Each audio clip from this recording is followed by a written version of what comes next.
Bonjour à vous, chers téléspectateurs de la Première TV. Voici votre café matinal et on commence par la sécurité des Kazinga, le peuple congolais encore éprouvé. Compatriotes, c'est mercredi 22 octobre 2025.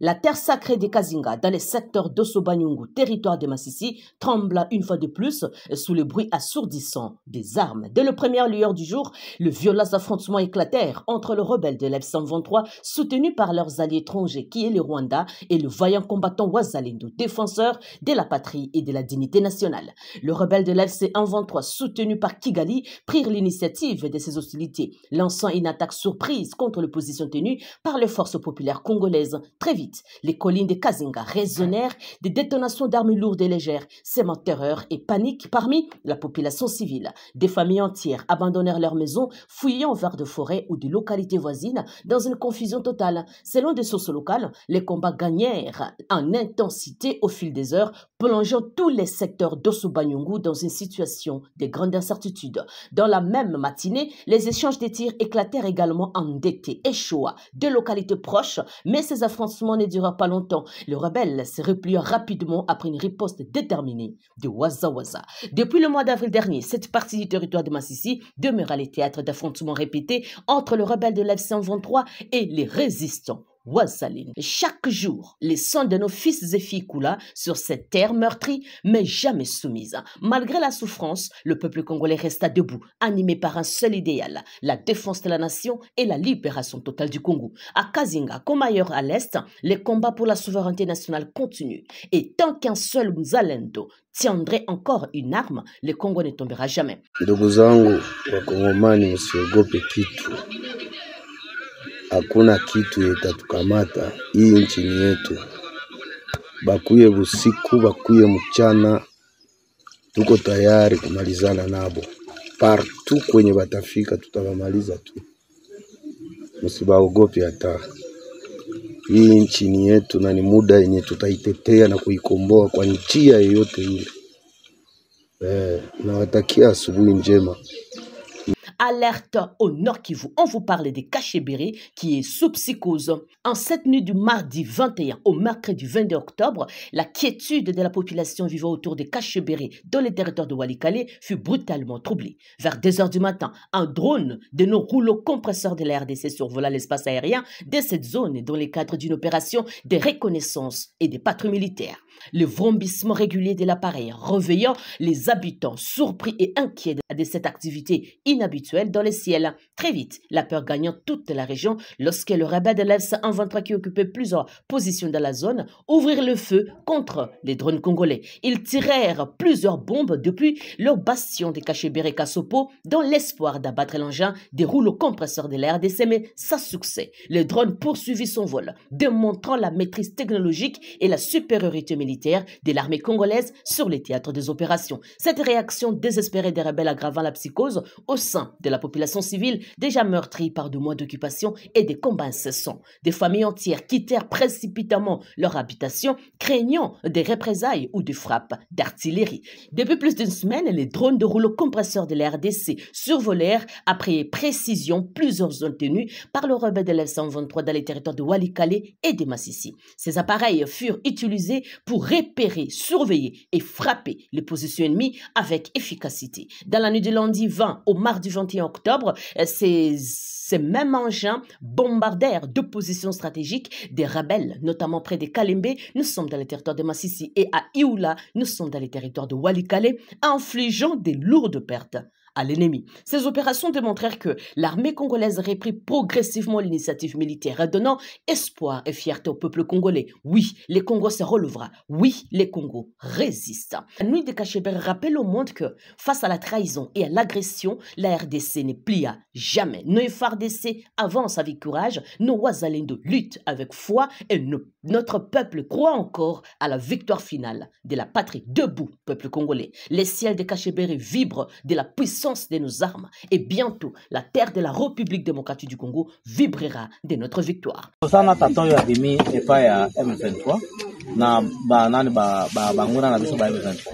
Mais aje sangai apesinga information alobi ke biloko nyonso tosolola kana motorola bango bayokaka baza na Motorola moko ya munene tango tozo solola atato chaque fréquence na FRDC na biso bazalendo nyonso bayokaka baza pe na appareil mosusu ava soko yebima tango epumbwi bango bazomona yango na appareil na bango ye azalaki kuna.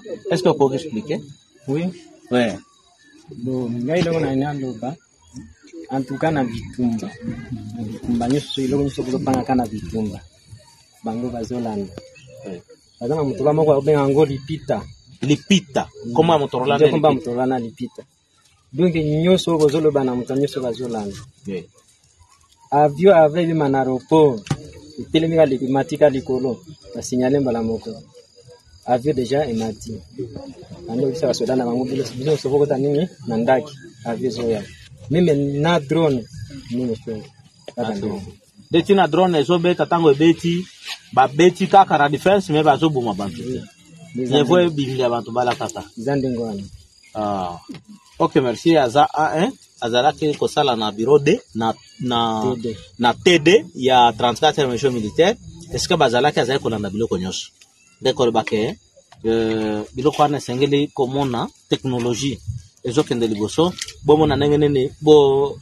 Compatriotes, dans un nouvel acte de pillage ignoble qui vient d'être réveillé au grand jour, dans les territoires de Mwenga, nous sommes au sud Kivu, la mine d'or de Tuangiza, l'un des plus importants gisements aurifères de notre pays, tombe entre les mains de RDF, bras armé du régime rwandais, et subit un vol massif de plus de 500 kilos d'or, soit près de 70 millions de dollars américains au cours actuel.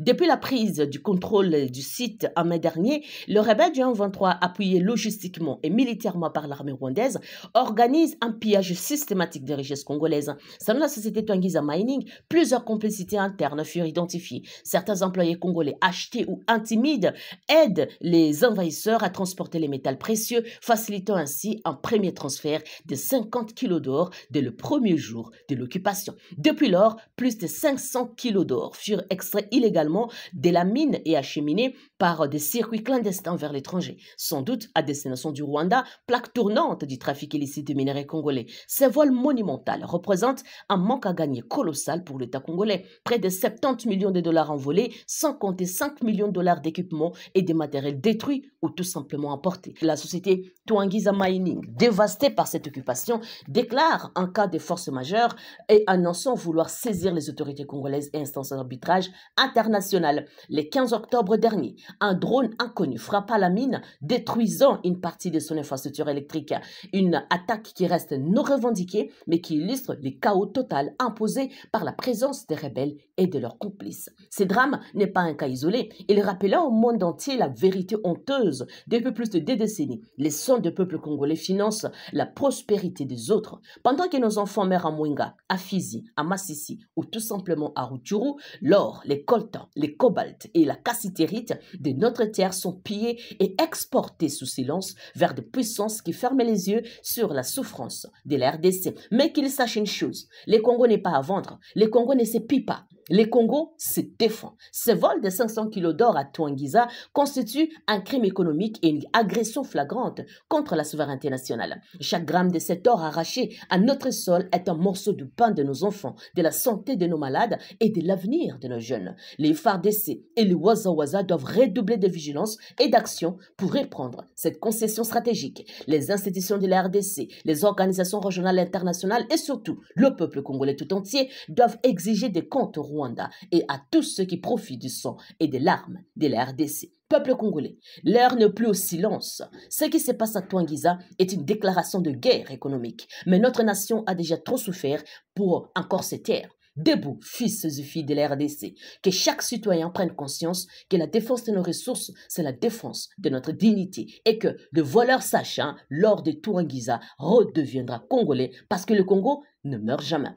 Pendant ce temps, chers compatriotes, les éléments des forces de réaction rapide kenyanes Opérant sous le mandat de la mission de l'Organisation des Nations Unies pour la stabilisation en RDC MONUSCO, ont effectué une patrouille de longue portée dans les zones de Mbaou, de Mandumbi, de Mangina, qui est située dans la province du Nord Kivu. Selon la MONUSCO, cette opération visait avant tout à rassurer les populations locales quant à la situation sécuritaire dans ces localités régulièrement confrontées à des menaces d'insécurité. Cette démarche s'inscrit dans le cadre des actions de stabilisation et de protection des civils menées conjointement avec les autorités congolaises et les forces locales de défense. Les troupes kenyanes ont ainsi multiplié les contacts avec les communautés, tout en évaluant les conditions de sécurité et le besoin prioritaire des habitants. L'objectif, selon le responsable de la mission onusienne, est de renforcer la confiance entre la population et les forces du maintien de la paix et de prévenir toute résurgence des activités hostiles dans cette zone sensible du territoire de Béni.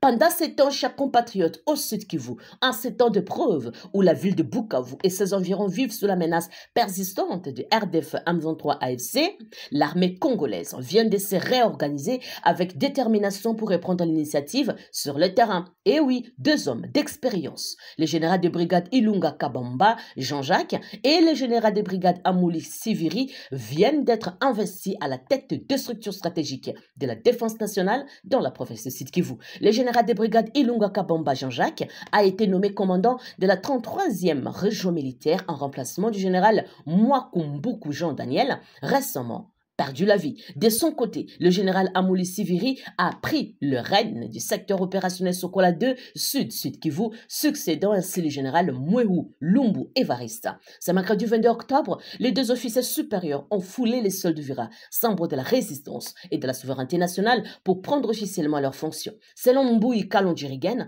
porte-parole des opérations Sokola 2 Sud Kivu, les généraux de brigade Ilunga Kabamba Jean-Jacques et Amouli, respectivement nouveaux commandants de la 33e région militaire et du secteur opérationnel Sokola 2 Sud Kivu, sont arrivés à Uvira pour redonner de la force de la défense du territoire national. Arrivé via la frontière de Kambimvira en provenance de Bujumbura, le général Kabamba a été accueilli avec bonheur, avec honneur, par une délégation d'officiers supérieurs de la 33e région militaire et par une foule de citoyens venus saluer le retour d'un soldat de la République au service du drapeau. Cette nouvelle mise en place témoigne de la volonté du commandant suprême des forces armées de la RDC, le président Félix-Antoine Tshisekedi Tshilombo, de redynamiser le commandement militaire dans l'est du pays afin de restaurer la sécurité, reconquérir les zones occupées et rendre justice au peuple congolais meurtri par des années d'agression et de pillage. Les 2 généraux réputés pour leur discipline, leur patriotisme et leur expérience du terrain ont pour mission de relancer les opérations militaires, renforcer la coordination des unités et rétablir l'autorité de l'État dans chaque localité du Sud Kivu, des Fizi à Uvira, en passant par Mwenga. Ils arrivèrent dans un contexte difficile, marqué par la présence ennemie du M23 RDF, les déplacements massifs de population et la nécessité de reconstruire la confiance entre l'armée et les communautés locales. Mais leur détermination ne fait aucun doute. Le Sud Kivu doit rester congolais et il restera. Message d'espoir. L'arrivée des généraux Kabamba et Amouli, symbole de réveil de la conscience militaire congolaise. Là où l'ennemi croyait semer la peur, la nation envoie ses fils les plus courageux pour défendre l'unité et la dignité. Uvira se lève, Bukavu résistera et le Sud Kivu triomphera parce que tant qu'un seul soldat congolais restera debout, les drapeaux tricolores flottera toujours sur notre terre sacrée et aussi bénie. Terminons cette édition par la défection du colonel Mugabo, un coup dur, très dur pour le M23 AFC RDF. C'est un tournant décisif à l'est de la RDC. La situation change rapidement dans l'est du pays. Le colonel Mugabo, l'ex-officier des FARDC devenu cadre influent au sein du M23, a finalement tourné les doigts à la rébellion pour rallier le Waza, le véritable défenseur de la nation congolaise. Selon le confrère Anel Marlon, une défection qui fait trembler les lignes du M23. D'après plusieurs sources locales et sécuritaires, le départ du colonel a déclenché un violent affrontement à Moudja après qu'il eut quitté la rébellion en emportant du matériel logistique fourni par ses anciens supérieurs. Quelques heures plus tard, il aurait rejoint le Wazalendo, participant à la neutralisation d'une position de M23 à Roussayo. Un officier écœuré par le tribalisme interne, originaire de Massissi, le colonel Mugabo n'aurait plus supporté le favoritisme ethnique qui mine le rendu M23 et humiliation dans la région des Goma. Je ne pouvais plus servir un mouvement qui humilie les siens pour plaire à Kigali, aurait confié Mugabo à un officier local. C'est un acte qui réveille les consciences. Cette décision marque un tournant moral et psychologique dans les conflits. Même au cœur du M23, les consciences commencent à se réveiller. De plus en plus, les combattants refusent désormais de servir les intérêts rwandais contre leur propre pays. Ces gestes prouvent qu'il reste encore de patriotes dans chaque camp, prêts à rejoindre la cause nationale, commente un analyste militaire. De fissures dans la coalition AFC M23. Alors que les FARDC et les Wazalendo poursuivent leur offensive coordonnée. Cette défection fragilise la chaîne des commandements du M23. Et oui, les tensions internes entre chefs rebelles et officiers d'origine congolaise deviennent de plus en plus visibles, révélant des fractures profondes dans cette coalition. Le vent du changement souffle sur les Kivu. Le départ du colonel Mugabo n'est pas qu'un fait militaire, c'est un symbole d'espoir et de redressement national. Le vent tourne et il souffle désormais du côté de la République. Nos héros du front avancent. La vérité triomphe et le Congo restera un et indivisible. Enfin, le colonel Mugabo entre les mains des forces armées de l'RDC. L'ancien officier des FARDC, le colonel Mugabo, qui avait déserté pour rejoindre le M23 avant de faire défection, est désormais entre les mains des FARDC. Le colonel et son escorte s'étaient rendus au maître de Wazalendo dans les Nyiragongo et les Wazalendo viennent de le remettre officiellement aux autorités militaires congolaises. Pour rappel, ce colonel n'est pas un inconnu. C'est lui qu'on voyait souvent dans les vidéos aux côtés de Willy Ngoma au tout début de la guerre. Son retour à la maison, c'est une prise stratégique importante car il maîtrise parfaitement la zone des massifs de Rutshuru, ce qui en fait une source d'information précieuse pour les FARDC. Un tournant majeur dans la traque des terroristes du M23 et la reconquête totale du territoire national. Dans la ville de Bougnon, en commune de Chari, récemment asphaltée, ses habitants désormais, ils marchent sur les goudrons, les macadams pour être un peu plus clair. Ils ont dit au revoir à la poussière et tout ceci, c'est grâce au leadership évolué du lieutenant général Luboya Kashamazoni qui nous démontre jour après jour que le leadership, c'est aussi la volonté. Et évidemment, il a la volonté. Mais pour l'instant, je vous amène pour suivre les avis de ces usagers de cette partie de la ville de Bougnon. Hapa tu quartier Muzipela tunafanya taxi kisi tunaona nje yetu paraporo na mbele tulikia kuna kuteseka na pusiera, lakini sasa wakati gouvernement na jikazo banatutilia gudra, lakini inatoka mzuri sana. Tunafurahi sana, tuko akala kunjia hata bapusia ngine kati tusumba mbele haiko tena. Sasa tunafurahi sana kwa kazi ya gouvernement. Basi unaambia gouverneur, mimi namwambia aendelee na kazi yake inatoka mzuri. Si tunafanya taxi, gouverneur anatutia leo tuuze casque hiyo kwa protection, tunatoka mzuri, tunasema aendelee na kazi yake iende mbele. Ubanye bana destabiliser by kazi yetu irudie nyuma, tunaba décourager gouverneur apime kazi sababu basi endelee na kazi yabo parce que si tunaona besoin de développement hivi bunye tu iende mbele. Nous sommes dans le quartier Muzipela, avenue Centre 2. D'abord, premièrement, je tiens à féliciter monsieur le gouverneur pour son développement urbain. C'est gentil. Donc, auparavant, pour faire le trafic de Muzipela en ville, il faudrait que vous puissiez avoir beaucoup de poussière sur vous. Alors cette fois-ci, quand même, c'est amélioré, il y a du goudron là. Mais qu'il continue dans ce sens-là, dans les bienveillances, ça nous fera du bien. Mais aussi, j'ai trouvé ici, il y a quelques modifications parce que je viens à peine de venir ici, tel que je n'étais pas ici. J'étais à l'intérieur. J'ai vu les montards, portent des casques, des gilets, c'est très bon, c'est très bon. Pour ceux-là qui veulent toujours aller la province, bien que nous sommes dans le plan de développement, nous les décourageons qu'ils cessent avec ça. Donc cela ne peut pas nous amener nulle part. Il faut qu'ils rejoignent d'abord le gouvernement, s'ils sont du groupe des armées, qu'ils retournent auprès de notre gouverneur, Johnny Katama Luboya, et puis qu'ils puissent commencer à œuvrer comme les autres, pas dans la brousse. Hein? Dans la brousse, là, même s'il reste 1000 là, qu'est-ce qu'il faut gagner? Il ne faut rien gagner. Mbele ile kudro haikukuwa sawa na sasa. Tunaona sasa kudro iko naenda mbele tu, guverneur wetu anatengeneza njia mzuri na kudro iko aenda mbele. Mnataka kulopa iende ta kulopa ba magi yote tunaona evolution hapa kukunya 2025 hapa tuko Kasegwa. Kama akisati na kazi hapo na mpango hapo inaendelea mzuri. Na hiyo gudro tunalomba bana sasa kwa Kasegwa barudi tena mpaka kwa katedrale. Kutoka Grace Minora mpaka katedrale itangali na misukosuko udoko. Kisati kutoka mona hali ya lopa mnizi barriere satrale.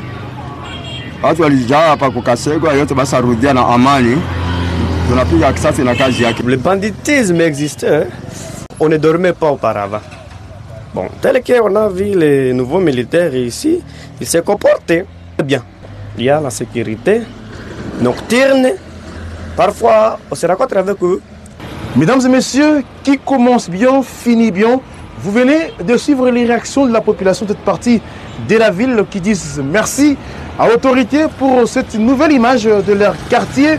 Et également, cette image aujourd'hui mise en place par l'autorité de l'État qui matérialise évidemment le vœu du chef de l'État congolais, Félix Antoine Tshisekedi Tshilombo. Et un grand merci au gouverneur pour cette leadership qui démontre, qui vient une fois de plus démontrer, mais par ailleurs, cette population, on fait aussi l'invitant appel à ceux qui sont encore dans la forêt. Votre place n'est pas dans la forêt, vous devez revenir ici, participer aussi à l'émergence et aussi au développement de la province de l'Ituri. C'était votre émission Active l'état des sièges, 4e numéro. Likez la vidéo, mais d'ici là, portez-vous bien. Mais il ne faut pas oublier les l'énigme. Aimez la vidéo et aussi partagez. L'autre acte, la réintégration de plein droit des honorables Keza Moudro Moussissiri Jean-Pierre et Boji Sangara Bamanyirwe Aimé. Ils siégeront désormais à l'Assemblée nationale en qualité de députés. Au nom de l'Assemblée plénière du bureau et à mon nom propre, je tiens à présenter mes vives et chaleureuses félicitations aux honorables députés réintégrés et leur souhaite plein succès dans l'exercice de leur mandat. Justement, ça serait même une humiliation au l'union sacrée de laisser 500 députés nationaux, de prendre quelqu'un qui est au gouvernement, qu'il démissionne pour... Je vous dis, il ne faut pas pousser les députés à la révolte. Nous avons signé l'acte de loyauté et de fidélité à la vision du chef de l'État, mais ce n'est pas ça que nous devons être considérés comme des moutons de paniche qu'on amènerait à l'abattoir. Ça serait une humiliation de prendre quelqu'un du gouvernement pour l'amener là et le faire de lui candidat. Je vous dis que si on fait ça, ce sera la fin de l'Union sacrée. Vous me donnez raison. Mais pourquoi là? La stratégie actuelle du président de la République, son Excellence Félix Antoine Tshisekedi, c'est de changer de paradigme de gestion des ressources. C'est-à-dire, au lieu de ne se limiter qu'à l'extraction des matières brutes et alimenter les industries du Nord, eh bien aujourd'hui, maintenant, l'appel est fait pour que la transformation se fasse au niveau local. Parce qu'il a été démontré que on ne capte que seulement 3% de la valeur marchande.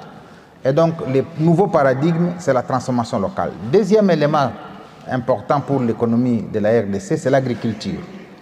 Peut-être beaucoup de gens ne le savent pas, la République démocratique du Congo est l'un des pays au monde disposant de 80 millions d'hectares de terres destinées à l'agriculture. Et donc, on peut nourrir 2 milliards d'habitants de la planète si on changeait de modèle de gestion de nos terres. Et donc, comme vous avez dit, la politique actuelle est de pouvoir considérer nos terres comme un potentiel important qui peut arriver à donner des réponses à l'humanité, notamment en transformant notre propre agriculture. Mais le défi qui s'ajoute à ça, il est structurel. C'est au niveau des infrastructures. Même si on développe cette agriculture, on devra évacuer les produits vers des grands centres de consommation. C'est ainsi qu'il y a des défis liés aux routes, liés au chemin de fer, liés à l'énergie qui sera utilisée pour la transformation de tout ce qu'on aura produit. Alors, l'ensemble de tous ces défis pour la République démocratique du Congo ne constitue pas un problème. Ça constitue plutôt des opportunités d'investissement. Donc, pour des gens qui veulent investir, eh bien, ces défis-là, aux yeux des gens, sont des occasions d'investissement parce que si on y investit, eh bien, on aura un retour sur son investissement le plus rapidement possible. Voilà pourquoi notre pays est en train de s'ouvrir au monde entier pour faire un appel à des capitaux étrangers, comme ont été d'autres pays, de manière à venir transformer avec nous cette dynamique locale qui a commencé à naître avec l'initiative du président de la République. Moi, je crois que ce dont les pays ont besoin, comme nous sommes à la CNUSED, c'est de renforcer leur politique commerciale. Il est vrai que beaucoup de pays tardent à avoir de bonnes politiques commerciales, les règles qui doivent être dictées, notamment les règles d'origine. Je crois qu'il est important que la CNUSED, comme elle l'a fait avec d'autres pays, qu'elle puisse accompagner des pays qui ont un potentiel comme la RDC, de manière à disposer de politiques commerciales qui leur permettront de faire des échanges avec le monde entier et ainsi contourner cette sorte de populisme qui commence à s'installer et qui nous ramène vers l'unilatéralisme alors que tous nous voulons aspirer vers le multilatéralisme.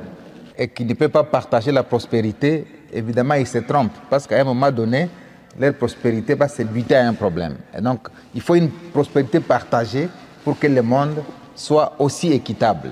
Et donc la CNUSED a un rôle à jouer d'accompagner les politiques commerciales de certains pays comme celle de la RDC pour leur permettre d'être à niveau, de pouvoir se conformer à la réglementation internationale pour gagner les marchés.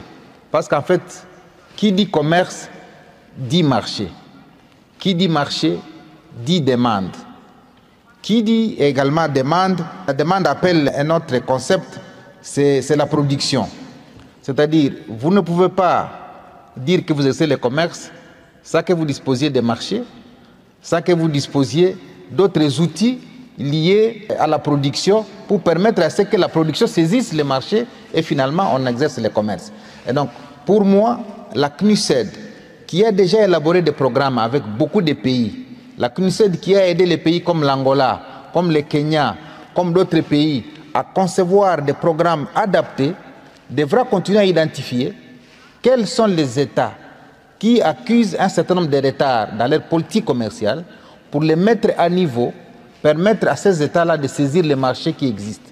Parce que les marchés sont nombreux à travers le monde, mais il y a beaucoup de pays qui tardent encore à les saisir parce qu'ils n'ont pas de politique commerciale adaptée et mise à niveau. Et donc ma demande que je voudrais formuler à la CNUSED aujourd'hui, et je suis en contact d'ailleurs avec certains organes de la CNUSED, c'est d'accompagner les partis, les pays à définir clairement leur politique commerciale, leur doter des outils nécessaires qui leur permettraient de saisir les marchés mondiaux.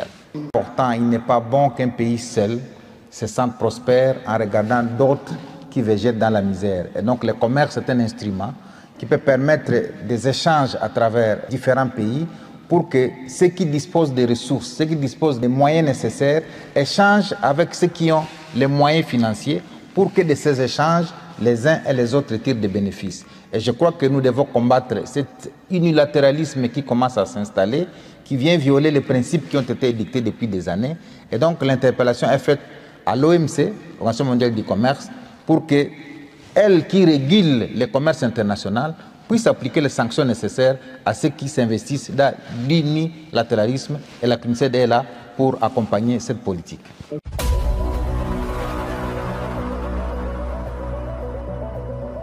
Voilà, chers compatriotes, c'est par ici que s'achève notre émission. Merci à vous de nous avoir suivis. N'oubliez pas de vous abonner s'il vous plaît, de partager l'émission, mais aussi d'activer la petite cloche de notification pour recevoir nos informations vérifiées et vérifiables à temps réel. À la présentation, Saint Tichesenga.